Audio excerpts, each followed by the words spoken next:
Hi, this is Steve from OpenFlight, and I'm going to do a quick demo of how to make iFly 740 work with FlightBox. The first thing we need to do is connect up to the FlightBox Wi-Fi network.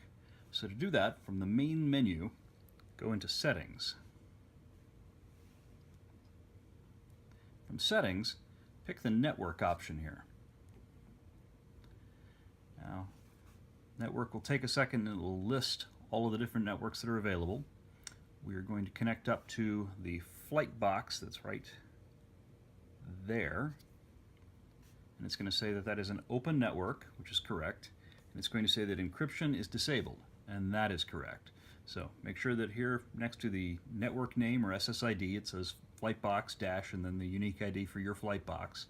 And then hit the connect button. Now it will take a moment and it should. There we go, it's going through the process. Now we are connected to FlightBox. Now you can validate that FlightBox is working with a smartphone or a tablet if you're using a 740. You'll just want to go and make sure that you're actually able to get to the FlightBox IP address following the instructions that come with your FlightBox. But it should work perfectly well from here. So now we want to exit out of the settings screen and go back to the main menu. And from here, we want to go to iFly GPS.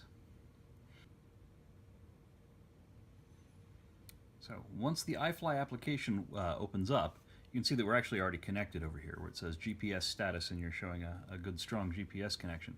But to do the actual connection, you're going to need to hit Menu, and then from Menu, you're going to want to go to About.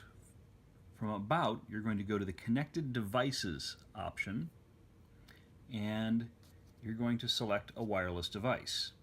You're going to find Stratix/FlightBox.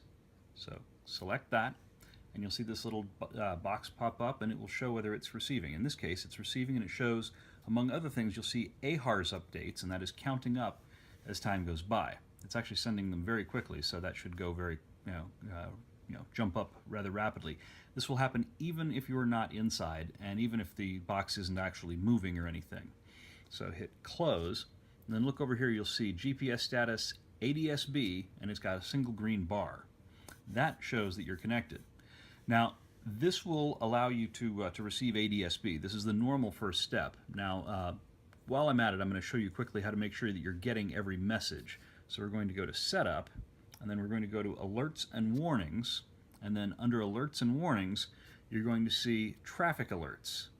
The things that you want to do to make sure that you're able to see all of them, even while you're sitting here on the ground, is change the distance visibility value to unlimited. And then you're going to want to change the altitude visibility also to unlimited.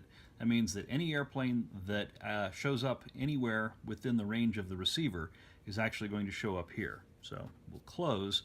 It doesn't look like there's anything flying overhead right now. It's a little bit late for the 5 o'clock rush hour here in Kansas City. But yeah, you'd ordinarily see the information there. Now for the AHRS, the thing to do to test that is to change the map mode. So tap on that and change that over to Instruments. And here you'll see I've already added the attitude indicator. Now let me go and move my FlightBox, and you'll see the attitude indicator move.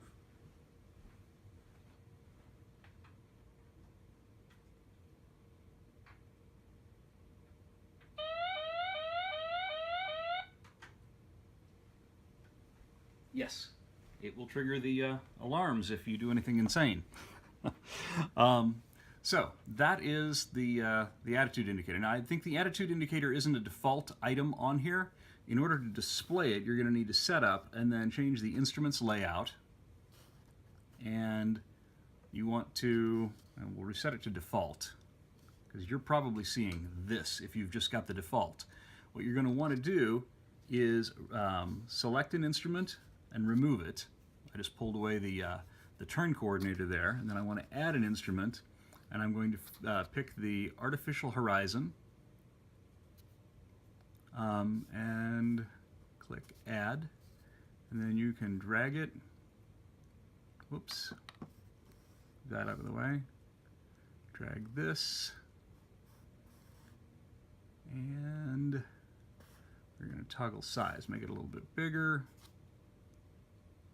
Move it around a little bit more. All right, there we go. Now save. And there you go. We've added the attitude indicator to the flight instruments, and that's what you're going to need to look at. None of the other instruments will actually display that, that information. So that's what you need to do in order to use FlightBox with AHRS with an iFly 720 or 740, pardon me. So thank you very much.